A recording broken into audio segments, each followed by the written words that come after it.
Donc je vais essayer de ne pas vous délivrer le thème. Vous savez ce que je fais comme thème? Non du tout? Bon, très bien. Je vais essayer de ne pas dévoiler. Alors d'abord un peu de promotion. Est-ce que vous connaissez la Process Corporation? Non? Personne? Personne n'a entendu parler? Donc si vous cherchez des informations sur le basket, c'est une chaîne qui est gérée par mes enfants et qui, donc on fait des formations, mais il y a aussi beaucoup de choses sur l'analyse du jeu, l'analyse des équipes de haut niveau, l'analyse de joueurs, l'analyse, il y a des podcasts, il y a tout un tas de contenus. Vous pouvez aller voir sur YouTube, Process Corp, et vous allez découvrir.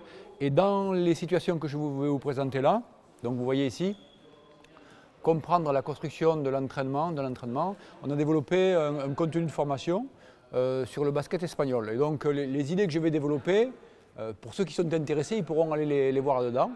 Et il y a des choses qui sont en libre accès, voilà, qui sont gratuites, et il y a des formations qui sont payantes. Mais il y a des choses qui sont accessibles. Et vous avez également sur Internet, je vous donnerai les noms, vous pourrez les noter, 2 entraîneurs espagnols qui s'appellent David Cardenas, et un autre qui s'appelle Ferran Piscueta. Vous tapez sur YouTube leur nom et vous allez trouver tout un tas de situations d'entraînement que vous pourrez explorer. C'est un libre service sur Internet, donc je vous encourage vivement à aller voir ça. Voilà. Et si vous avez des questionnements, etc., par Gérard, vous aurez mes coordonnées ou je vous les laisserai. Si vous avez besoin de retours, d'informations, je vous donnerai. Bon, premier point. Deuxième point, on est là. Alors attendez, je ne suis pas un spécialiste de la machine. Normalement, ça devrait venir, voilà. Donc, je vais faire comme ça. Ok, ça c'est l'intervention que je vais vous faire. Donc, je vais vous montrer une forme de jeu que j'ai utilisée avec la Virtus, avec des vidéos.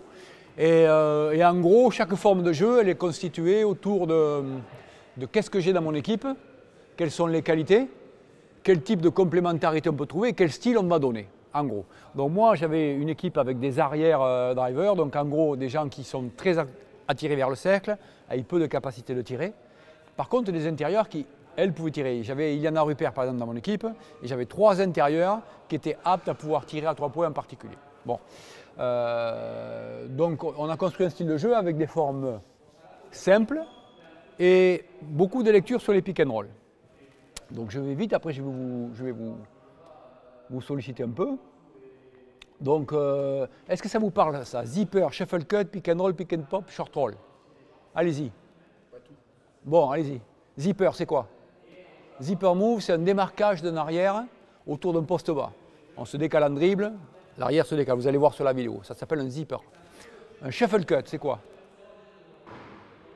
C'est une coupe avec d'un ailier sur un joueur high post, poste haut. On va se démarquer en coupant sur le joueur high post. D'accord? Et pick and roll, pick and pop, short roll. Ça va ça? Short roll, non. Short roll, vous savez pas ce que c'est? Pick and roll, oui. Pick and pop, oui. Short roll, qui a une idée? Canton? C'est presque ça. C'est quoi un roll et un short roll? Un short roll, c'est quand il descend à peine au niveau des lancers. Exactement. Donc on va poser un écran et on va rouler plutôt très près de la balle plutôt qu'aller très loin de la balle. Un roll, on descend sous le cercle. Allez, hoop dunk. Un short roll, comme son nom l'indique, c'est une coupe plutôt courte et ça sert à quoi? Short roll. Ouais. En général, c'est celui qui fait le short roll, quand il fait la passe, c'est lui qui va faire soit une décision de shoot, soit c'est pour pouvoir faire. Exactement, exactement. Donc en fait, l'idée, c'est de mettre la balle, en théorie, au cœur de la défense. Parce que quand on met la balle au cœur de la défense, on a toutes les options ouvertes. La difficulté, c'est de passer la balle malgré la pression au joueur qui roule.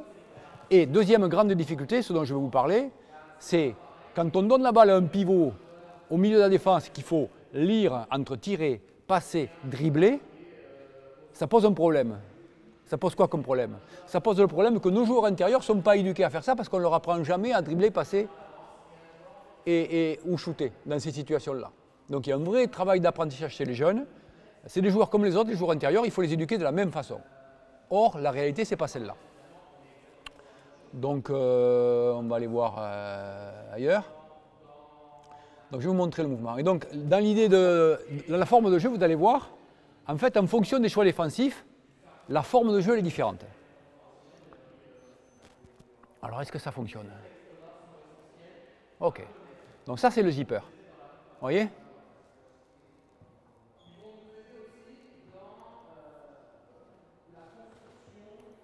Vous voyez? Ce joueur-là, alors attendez, j'ai pas pris mon truc là. Oui, c'est bon. Le joueur, vous avez le meneur de jeu ici, qui vient en dribble ici, l'ailier qui va se décaler et qui va utiliser l'écran. Ça s'appelle un zipper move.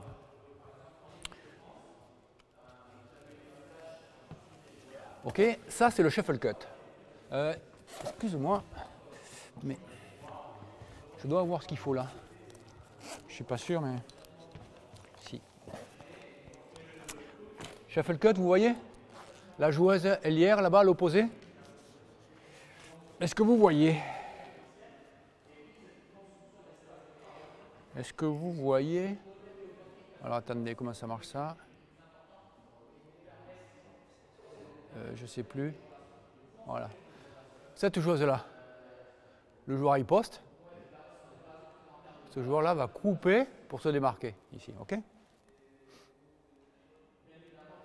Et donc quand on coupe, on peut se démarquer et recevoir la balle pour aller scorer. Là on ne le voit pas bien parce que l'image est un peu pas claire. Ok? Ça s'appelle un zipper. Shuffle cut, pardon. Ok, là on voit le zipper, l'arrière qui vient dessous, l'intérieur qui vient bloquer et qui remonte. Ok? Stop. Shuffle cut. On va utiliser ce joueur-là pour couper. Pick. Et ça c'est quoi? C'est un pick and... Ça c'est un pick and pop. Alors si vous observez, ben, vous allez voir que le joueur intérieur il est venu de là à là. Ok, si on revient en arrière.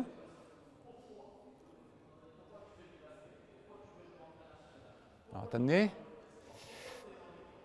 Ok, regardez là, elle. Question à 10 €, j'allais dire à 10 francs. Pourquoi elle vient là? Pour libérer l'espace. On a dit c'est des drivers et des joueurs qui jouent les pick and pop. Il y a un autre intérêt, parce qu'elle pourrait aller là-bas. Non. Qu'est-ce qu'il peut y avoir comme stratégie défensive ici? Qu'est-ce qu'on peut faire en défense sur un pick and roll? On peut changer. On peut faire quoi d'autre? On peut trapper, on peut aller sur des shows. Là, c'est protection. Voilà. Et donc, vous allez comprendre que le cœur de la forme de jeu, le système, il est simple, mais en fonction de ce que fait la défense, on fait des choses différentes. Okay? Et quand on switch, par exemple, normalement, on a un grand sur un petit. Et les équipes, aujourd'hui, elles double switch. C'est-à-dire que le joueur intérieur qui est à l'opposé vient remplacer, et donc on retrouve un grand sur un grand et moins d'avantages.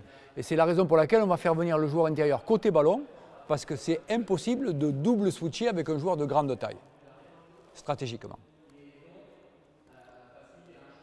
Alors pourquoi ça me fait ça? J'ai appuyé où il ne fallait pas. Ok. Ok, voilà.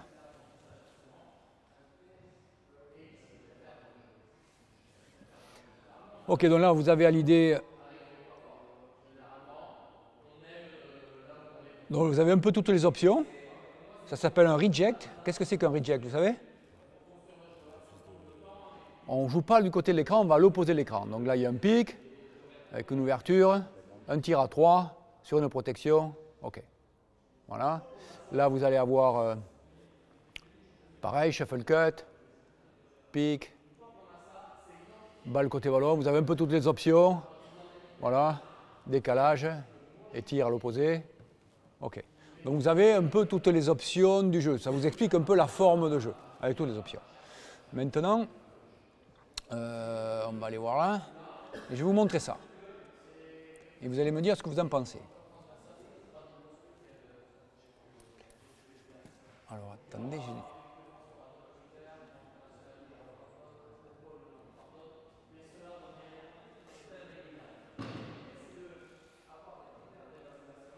qu'est-ce que vous pensez de ça? Vous avez vu? Dites-moi, dites-moi. Je vous laisse tourner tout l'ensemble.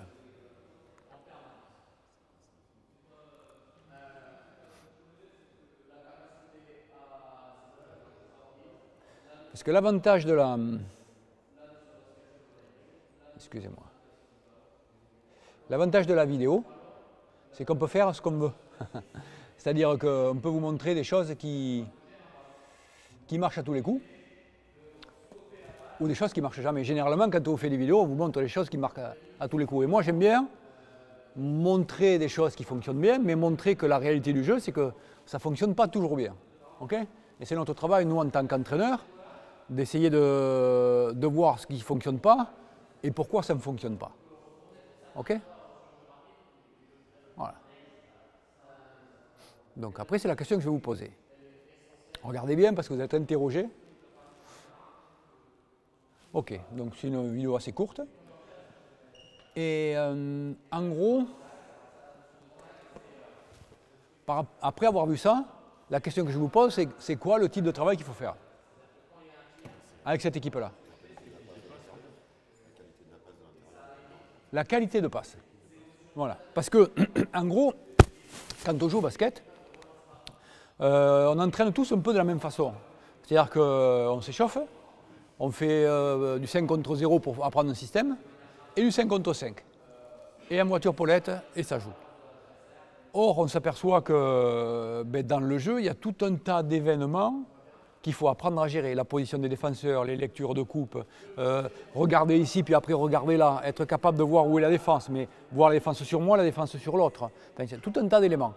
Et il faut être capable de les interpréter, et donc de s'entraîner pour les interpréter. Donc, si vous voulez, si je reviens sur la slide précédente, si j'y arrive, vous me direz... Là, par exemple, sur cette première perte de balle, si j'arrive à m'arrêter ici, attendez, parce que... C'est quoi le problème technique, là? Je n'arrive pas à l'arrêter. Expliquez-moi, qu'est-ce que vous en pensez? Là, c'est apprécié s'il faut faire la passe ou pas. Je pense que la passe... Alors, j'ai du mal à arrêter exactement au bon endroit. Je pense que la passe, elle peut y être, mais... La qualité de la passe, voilà, c'est du... En fait, quand vous regardez les enfants qui font des passes, quand vous n'êtes pas vigilant, qu'est-ce qu'ils font? Par facilité, ils font des passes lobées. Des passes qui sont lentes, peu précises et faciles à intercepter. Donc, ça, c'est un premier critère. Il faut essayer de changer la façon de passer la balle et de mettre des situations et des règles pour les empêcher d'utiliser ce type de passe. D'accord? C'est ce qu'on fera après. Également, ici. Qu'est-ce que vous voyez là? Vous avez vu quoi là? Ah la vache, j'arrive pas à l'arrêter quand il est parti. Sur cette passe-là, qu'est-ce qui vous paraît important?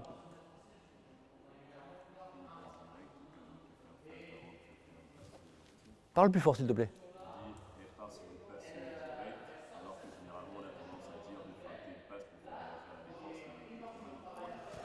Parfois on peut passer la balle directement, parfois on peut feinter, c'est nécessaire de feinter et tout ça, mais il y a un truc qui manque quand même important.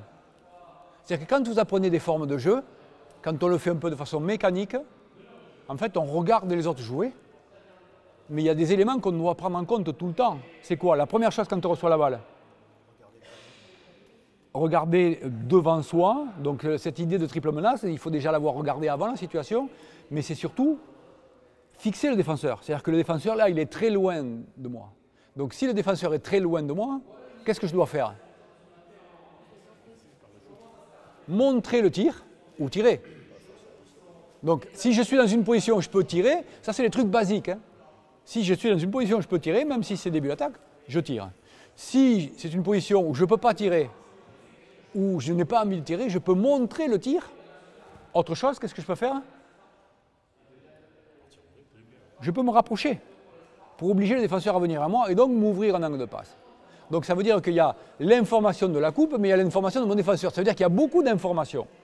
Et la façon d'entraîner, parfois quand on fait de la passe, qu'est-ce qu'on fait? Quand vous faites de la passe, qu'est-ce que vous faites? Moi j'ai appris comme ça. Je te passe la balle, tu me passes la balle. Je te passe la balle, tu me passes la balle. Il n'y a pas de difficulté motrice, il n'y a pas de lecture, il n'y a pas d'adversaire. Donc en gros, c'est des situations qui ne servent à rien, en gros, sur l'apprentissage du jeu. C'est quelque chose que ne peut pas transférer au jeu. Puisque là, on dit, ouais, c'est des joueuses de haut niveau, là, Cecilia Zendalzini, elle a fait finale de WNBA.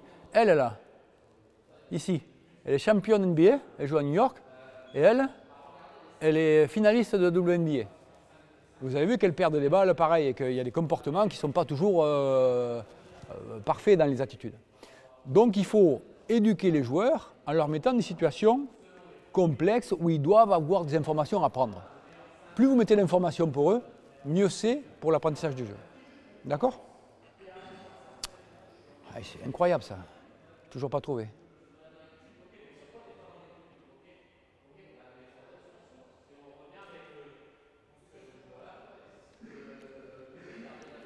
Mais c'est pas vrai ça. Excusez-moi.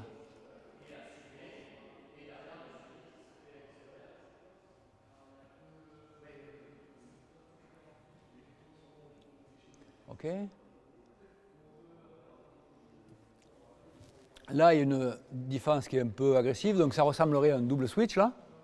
Donc il y a le défenseur qui revient derrière. D'accord? Donc là, il y a un bon spacing. Ce joueur-là devrait être plus loin. Vous avez le pivot qui roule, parce que c'est une défense agressive, et la joueuse qui vient en soutien là. Donc là, quel est le problème là? Qu'est-ce que vous auriez fait comme choix? À qui? J'aurais plutôt donné à elle. Au pivot? J'aurais pas donné dedans. Toi, tu aurais donné ici. Là, sur le champ de balle, je pense qu'ici, elle fait la passe directe. Et après, le pivot fait le choix. Soit elle va au bout, soit elle a la joueuse là-bas dans le camp. Là, il y a trop de monde autour. Là, on va la mettre en difficulté peut-être. Regardez la difficulté qu'on peut avoir pour un joueur. Nous, on est arrêté, assis avec un stop sur image et on n'est pas d'accord sur l'analyse de la situation. Bon, l'image n'est pas très claire, mais toi, tu dis on mettrait la balle dedans. Sur le champ de corner, direct à l'opposé. À 0 à l'opposé? Côté ballon? Il y a une aide côté ballon, donc elle, c'est une shooteuse au point, c'est possible. Là, ça ressemble plutôt à un switch défensif et un double switch. En gros, c'est que c'est cette joueuse-là qui va venir prendre la grande, cette joueuse-là qui va aller changer à l'opposé. Et normalement, donc on peut trouver elle qui va anticiper là et elle qui va aller là-bas. Donc pour moi, la situation juste là, c'est jouer au joueur qui est le plus ouvert, c'est-à-dire celle-ci, qui doit suivre la balle et venir ici. C'est ce qu'elle fait. Hein. Parce qu'à l'intérieur, on peut effectivement passer la balle, mais elle est défendue, la joueuse a déjà anticipé ici, et il y en a une autre qui est ici, et l'angle de passe n'est pas très ouvert. Donc, bon, ça s'entend. Si j'arrive, bon, je n'y arrive pas à chaque fois, hein, mais bon, on va se débrouiller. Hein.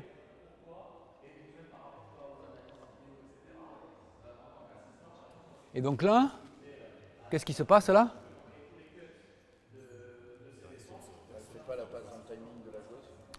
Si elle fait la passe dans le timing, la passe elle est dans le timing. L'autre qui n'est pas assez avancé peut-être. Bah, quand on passe la balle à quelqu'un qui se déplace. Donc on doit lui placer exactement au bon endroit, au bon moment. Et donc quand on fait de la place statique, c'est pas compliqué, puisqu'on ne bouge pas. Donc on n'a pas de difficulté, ni pour la passer, ni pour l'attraper. Donc en fait, quand on parle de passe, on parle du passeur beaucoup, mais on ne parle pas assez du receveur. Tout à l'heure, quelqu'un a dit, ouais, mais elle est peut-être pas à la bonne place. Je pense qu'elle est un tout petit peu en retard peut-être, mais elle vient dans l'espace. Voilà, il y a 4-5 mètres normalement, elle est peut-être à 6 mètres, là, il manque 1 mètre, si on est tatillon. Non, mais elle vient à peu près dans le spot, mais c'est la qualité de passe qui n'est pas bonne. Et vous avez vu qu'est-ce qu'elle fait comme passe? J'ai vu ça. C'est quoi qu'elle fait comme passe? Je vais essayer de vous la remettre sans tout... Alors, passe en sautant. Allez-y. Normal, pas normal? C'est bien, c'est pas bien? Vas-y. T'es libre et personne ne va te... Non, mais je pense qu'elle peut faire la passe en sautant là. Mais après, je me souviens plus trop de la qualité. C'est pas où j'aurais placé. Ouais, elle a hésité. Elle voulait la mettre dedans, à mon avis, au début, et puis elle a changé d'avis au dernier moment. Ça, c'est incroyable. Hein. J'ai un petit cerveau. Hein. J'ai toujours pas compris comment je pouvais... Eh mais c'est pas possible, ça. Hein. S'il y a un génie de l'informatique qui m'explique pourquoi je... Quand je veux le remettre, ça stoppe. Donc c'est la qualité technique de la passe. À mon avis, oh putain, à mon avis, elle sait très bien où elle est la fille. Elle fait ce qu'on appelle une hook pass. Donc c'est ce que je voulais vous montrer tout à l'heure. On a parlé de prise d'information. Donc il y a beaucoup d'informations à traiter. D'accord? Et ce n'est pas toujours facile de détecter la bonne et où est mon défenseur, où est le défenseur de ma copine, où sont les aides. On n'était pas d'accord et on était arrêtés. Et dans le jeu, les joueurs, ils sont sous pression, ils bougent, etc. C'est difficile. Et puis il y a un autre problème, c'est la motricité. La capacité de pouvoir se déplacer par ici et de passer la balle là-bas. Donc là, il n'y a pas trop de défenseurs qui gênent, mais il peut y avoir des défenseurs. Donc qu'est-ce qu'on peut trouver comme passe? Qu'est-ce que vous connaissez comme passe quand il y a de la pression? Là, ce qu'elle fait, ça s'appelle comment? Vous savez comment ça s'appelle ça? Une hook pass, une passe crochet. On peut utiliser une pocket pass. Qu'est-ce que c'est qu'une pocket pass? Ouais, sur le pic, c'est une passe dans le dribble entre le grand et le joueur écran. Passe au sol, entre les deux. On peut trouver des passes dans le dos. Quand est-ce qu'on fait des passes dans le dos? Quand les défenseurs sont agressifs sur les pick and pop, par exemple. C'est une défense, on le verra sur les vidéos. Quand le défenseur, le grand, sort très fort sur vous, votre partenaire, il est derrière. Donc, parfois, c'est intéressant de passer la balle très tôt, dans cette position-là, parce que le défenseur de l'intérieur étant ici, et mon partenaire étant là-bas, il n'a pas le temps de revenir. Sauf que si je m'arrête, je pivote et je passe la balle, il a le temps de sortir et de revenir. Donc la passe dans le dos, elle est pertinente sur un pick and pop, par exemple. Okay? On peut avoir des reverse pass quand on attaque très fort, il y a des aides, on va s'arrêter et passer derrière au shooter à 3 points. Il y a tout un tas de techniques de passe différentes. Mais ça fait appel à la maîtrise du volume de manipulation. On doit être capable d'utiliser la balle. Une hook pass, on peut la faire ici, on peut la faire là, avec la main gauche et avec la main droite. Mais pour faire des hook pass et des passes dans le dos avec la main gauche et la main droite, il faut développer sa motricité. Et ça se fait à l'entraînement. Donc il y a deux grandes choses qui sont importantes. C'est la motricité et le volume de manipulation. Être apte à passer dans tout le champ, parce qu'on ne passe pas la balle comme ça au basket, quand il y a de la pression. On est obligé de passer comme ça. Et souvent, vous avez dû voir, avec la main droite, passer à gauche et perdre la balle parce qu'on n'a pas un angle de passe. Et puis la prise d'information. OK? Donc ça devrait marcher comme ça.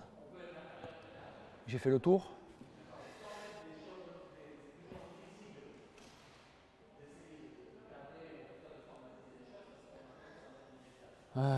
Donc en fait, je vous dis les deux choses qui sont importantes.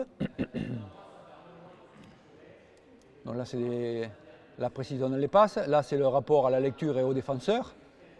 Ici, vous allez voir, c'est la... Regardez la technique. C'est juste la maîtrise de la passe. Celle-ci. Donc vous voyez l'intérêt. Il y a une défense qui protège. On fait un pick and pop. Regardez la joueuse poste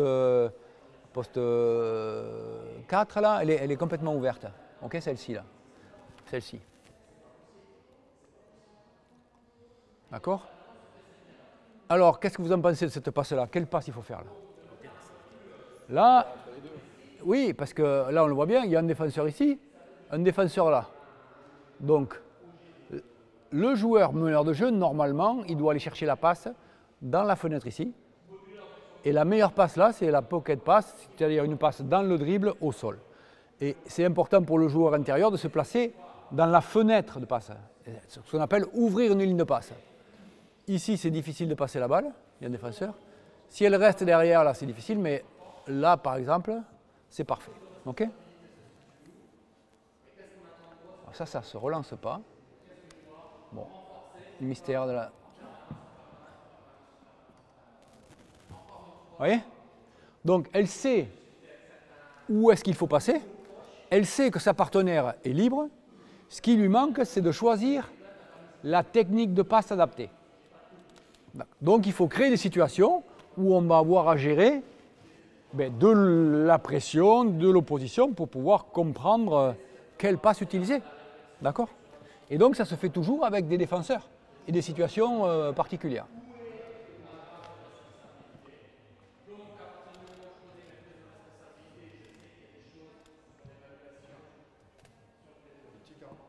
Il me reste un petit quart d'heure. Ouais, mais bon, Ok. Et là, qu'est-ce que vous en pensez de ça? Alors attendez, j'hésite pour faire revenir en arrière, parce que ouais, j'y arrive pas. Bon, écoutez. Alors, allez-y. Mauvaise passe. Ouais, mais pourquoi? La passe est trop basse. C'est ça? Dites-moi, dites-moi.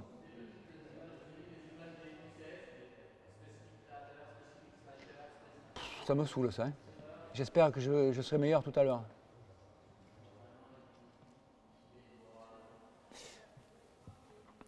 Ok, donc là la pression.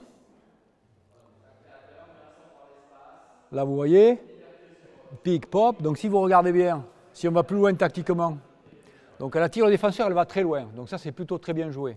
La joueuse s'ouvre sur le pop parce que son défenseur étant ici, elle est ouverte. Normalement sur les défenses organisées, là il y a du retard, ce joueur-là doit faire la rotation sur le joueur intérieur. D'accord? Donc qu'est-ce qu'elle est censée faire? C'est-à-dire?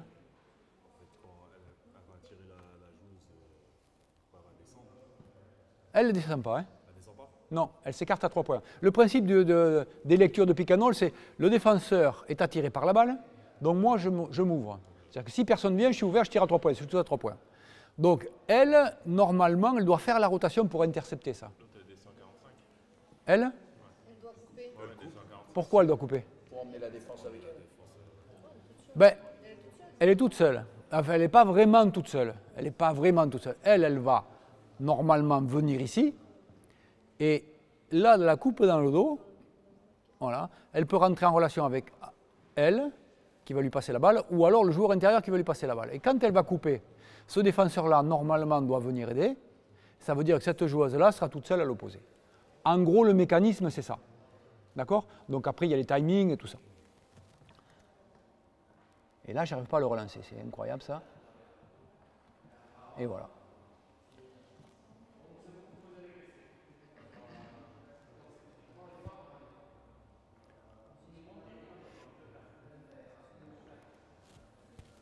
OK? Donc là, il y a eu, la menace de jeu était en retard dans le timing. OK? Et pourquoi elle perd la balle là? Parce que là, quand même, quand on voit arrêter comme ça, il n'y a pas de défenseur, il n'y a rien. Ça devrait être facile. Non? C'est la main gauche.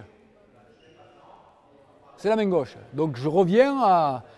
S'il faut retenir deux choses. La motricité, le volume de manipulation. Pour passer, il faut travailler main droite, main gauche. Pour dribbler, il faut travailler main droite, main gauche. Pour tirer, il faut travailler main droite, main gauche. J'ai fait un clinique au Maroc la semaine dernière. Les gamins, ils font plein de choses. Ils sont incapables de manipuler avec la main gauche. Incapables. Et je dis aux entraîneurs, j'ai mis en place une situation d'échauffement. J'ai dit, faites des tirs en course. Mais ils partent tous, main droite. Ils tournent, ils font les 1, main droite, naturellement. Or, quand on est entraîneur et qu'on voit ça, premier objectif, tout main gauche. Tout main gauche. Alors comment on peut faire pour faire tout main gauche? Alors, il y a des choses qu'on peut faire. Voilà, mais vous jouez avec un plot dans la main droite, donc vous êtes obligé de jouer avec la main gauche. Bon, des choses comme ça. Obligé de développer la main gauche. Parce que dans le jeu, si on n'est pas capable d'utiliser les deux mains, on ne peut pas jouer. C'est compliqué. Et ça commence très tôt. D'accord?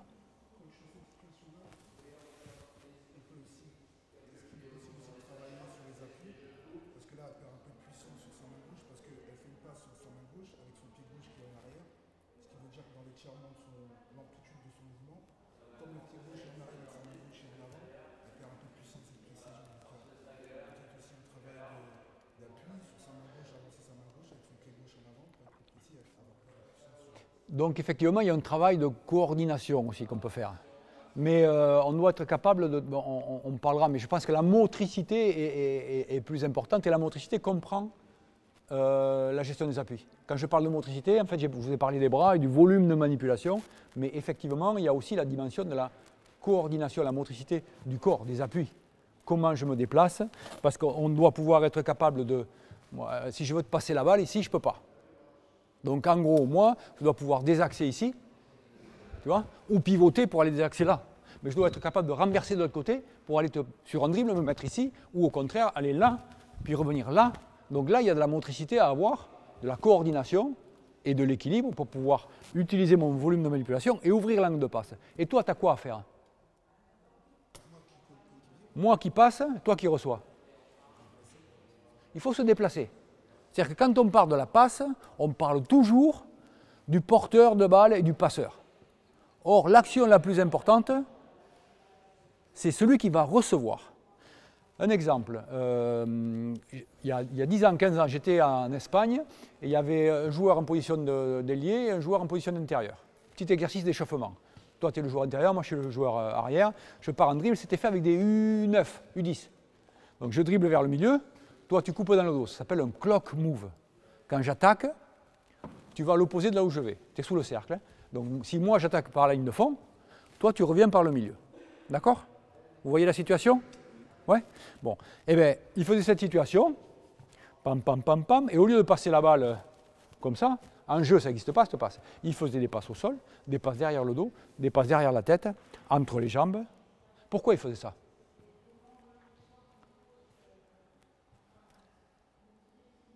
Pourquoi? Je me suis tourné beaucoup ici, bam! Pour développer différentes situations. En fonction du défenseur, on doit être capable de faire les 3 passes. Là, il n'y avait pas de défenseur. On peut être capable de faire les 3 passes, mais c'est un autre projet. C'est une autre raison. Ce n'est pas une question de c'est un rapport avec la créativité. La relation à deux pour des déplacements. Qu'est-ce que ça produit de faire une passe dans le dos, par exemple? Imaginez-vous une œuvre, vous leur faites passer, vous leur faites l'exercice, il passe dans le dos. Qu'est-ce qui va se passer?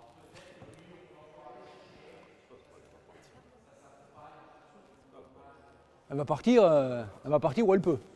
Donc, les Espagnols, ils font ça et ils n'apprennent pas les joueurs à faire des passes n'importe comment. Donc ça sert à quoi, d'après toi? Qu'est-ce que ça a comme vertu de faire des passes qui ne sont pas précises? Donc développer la motricité du passeur, donc apprendre à faire des passes plus précises dans tous les angles. Obliger le réceptionneur à être actif, à aller chercher la balle. C'est-à-dire qu'on développe la motricité autour de la passe, mais on développe aussi la motricité autour de la réception. Ça veut dire que quand la balle n'est pas précise, ben, il faut aller la chercher là-bas. Et avec la main gauche, parce qu'elle arrive à gauche. Et le comportement du réceptionneur, il doit être actif. OK? Voilà l'idée. Et ça, c'est aussi important. Tout à l'heure, je me disais, quand tu es derrière et que moi je suis là, il faut que tu te déplaces, il faut que tu comprennes que tu as besoin d'être actif pour aller chercher la balle. Voilà. Il me reste 5 minutes, donc je suis à la fin. Donc cible de travail, vous avez compris. Voilà, et donc moi je vais vous proposer cet après-midi des situations. Ok? Donc vraiment des exercices. Mais comme c'est cet après-midi et que là on est là tous, vous allez me dire, vous, qu'est-ce que vous feriez? 5 minutes pour nous. Allez. Préparez-vous. Tu ferais quoi? Ouais, qu'est-ce que tu ferais? Comme type d'exercice. On peut dire, il y a des grandes familles. Donc sur le travail qu'on a fait, parce qu'après si je parle, vous n'allez pas parler, mais sur la Process Corp, ce qu'on a fait, c'est, vous avez tout un tas de familles, des situations mariées, des situations multitâches, ça veut dire qu'on fait de dribble, passe, tir, on multiplie les sollicitations pour développer la concentration et l'attention des joueurs. On fait des situations de résolution de problèmes, on fait des situations avec un but compétitif où il y a des émotions en jeu, on fait du travail technique aussi, enfin, il y a tout un tas de domaines. Qu'est-ce que tu ferais? Ça vous laisse le temps à vous de réfléchir si je vous gaulle, comme à l'école. Je partirais d'une situation de jeu en général, peut-être comprendre le sens du travail de la passe. Quoi? Vas-y. Quoi comme situation? Je redécortiquerais par exemple un jeu à 2, un jeu à 3 sur le système qui est fait. Donc je sortirais le jeu à 2, jeu à 3, le jeu à 5 pour faire comprendre l'importance de ce travail technique-là, le mettre en difficulté là-dessus, pour montrer leur difficulté. D'accord, donc une situation contextuelle, ça s'appelle Contextualiser. Contextualiser, c'est-à-dire qu'on met une situation qui correspond au contexte de jeu, mais qui est simplifiée. C'est une façon de travailler. Je vous en montrerai certaines, en particulier sur le short roll. Comment on fait travailler? Parce qu'un de mes grands chantiers, c'est de faire passer les joueurs intérieurs. Quand on fait les entraînements, les joueurs intérieurs, ils ne passent jamais la balle.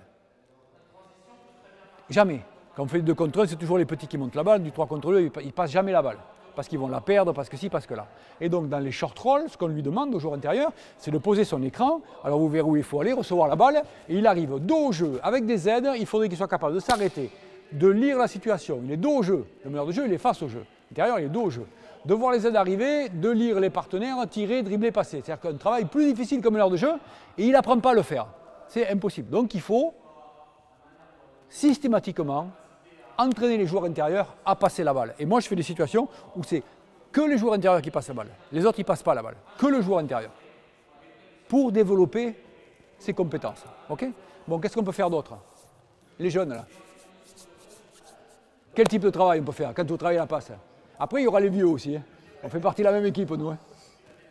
Ouais, bah, moi, j'aime bien partir avec deux ballons pour favoriser toujours cet aspect. Bah, je passe main droite, je dois pivoter pour tout de suite enchaîner sur une passe main gauche avec les spacing par rapport aux intentions de jeu. Ça revient sur ce qu'il disait par rapport à ce qu'on veut faire. Et toujours être dans j'ai fait ma passe et j'enchaîne tout de suite sur quelque chose d'autre. Et moi, je suis plus sur ce genre d'exercice-là. De la motricité. Ouais, beaucoup.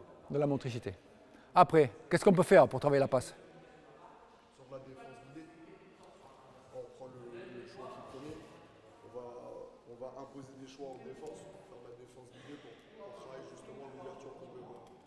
Donc c'est la contextualisation, c'est peu ou prou la même chose. Différence de temps et d'espace. Après les mettre libres, par exemple sur deux choix défensifs, travailler la lecture du porteur de balle et sur les ouvertures, etc. La connexion à double, etc. Ok. Donc après, qu'est-ce qu'on peut faire d'autre? Oui? À 3, souvent, avec un seul ballon, faire des systèmes de passe sans dribble, et on passe toujours en mouvement, et on passe à celui qui n'a pas passé. Explique. Alors, on est à 3. 3. Un ballon. Toi, moi, lui. Un ballon, c'est moi qui l'ai. Je reçois le ballon, je la passe à celui qui ne l'a pas passé. Si tu vois, toi tu me passes le ballon, D'accord? je passe à l'autre. Ouais? Et on est tous en mouvement. D'accord? Et on fait des passes, on réceptionne et on repart tout de suite. D'accord. Ouais, sans ballon, sans... D'accord. Donc qu'est-ce qu'on peut rendre plus riche, cette situation-là? En fait, on se passe la balle, il faut prendre des informations sur le joueur qui n'a pas passé la balle, on se déplace, mais qu'est-ce qui peut être un peu plus complexe à gérer? Mettre les défenseurs. Vous ne connaissez pas des situations, des formes de jeu où on apprend à passer? Vous connaissez le pili-pili? Non, vous ne connaissez pas le pili-pili? Ce jeu où on se passe la balle, tous les deux, et on doit aller toucher quelqu'un. Vous connaissez ça? Je touche avec le ballon joueur, si ce Voilà. toucher devient aussi avec Voilà. Ce type de jeu-là, vous connaissez? Donc en fait, on peut faire de la passe à 10 aussi. Avec la passe à 10, avec des gens qui viennent intercepter. Des situations jouées où il y a tout un tas d'informations, attaquant, défenseur aussi en mouvement, où il faut vite percuter. Donc ça, c'est des situations. On peut aussi interdire le dribble et les faire jouer, mais qu'en passe. Oui, du 5 contre 5 sans dribble. Oui, oui. Mais il y a des situations que vous allez voir aussi qui sont... on fait par exemple 3 contre 2 ou 4 contre 3 et je vous montrerai ça. Et on perd la balle si on a la balle en main, en gros. C'est-à-dire qu'il faut passer la balle, quand le défenseur vient, s'il vous touche, vous avez perdu. Donc en fait, il faut passer la balle avant d'être touché. Ce qui a pour vertu de lire, quand j'ai le ballon, les comportements des défenseurs, mais en même temps de lire mon partenaire qui est ouvert, parce que quand on est 3 contre eux, il y a toujours un joueur libre. Et vous allez voir avec les gamins que ce n'est pas si simple que ça. Enfin, il y a tout un tas de situations jouées qui permettent de traiter. Si vous avez retenu mon message, on va voir si vous l'avez retenu. Il y a deux choses qui sont importantes sur le travail de la passe. C'est quoi?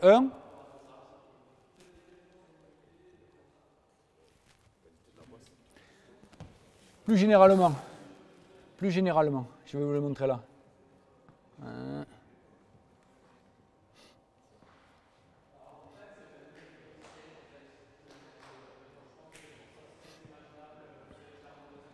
Les lectures, voilà, vous ne les avez pas à l'écran là, ici. Les lectures, la prise d'information des lectures. Et la chose la plus importante pour pouvoir, quand on a lu, qu'est-ce qu'il faut faire? La qualité de la passe, c'est quoi? On a parlé de quoi? Plus généralement que la qualité de la passe. C'est pas la technique. Le volume de manipulation, c'est la motricité générale. En gros, ce qu'il faut retenir dans la passe, c'est qu'il y a la motricité générale et la lecture des situations. Deux choses sur lesquelles on va intervenir et vous verrez dans les exercices mais à quoi ça fait appel, quoi. Il y aura des exercices de motricité, il y aura des exercices de lecture, il y aura des exercices où on mixe les deux. Voilà, bonne continuation.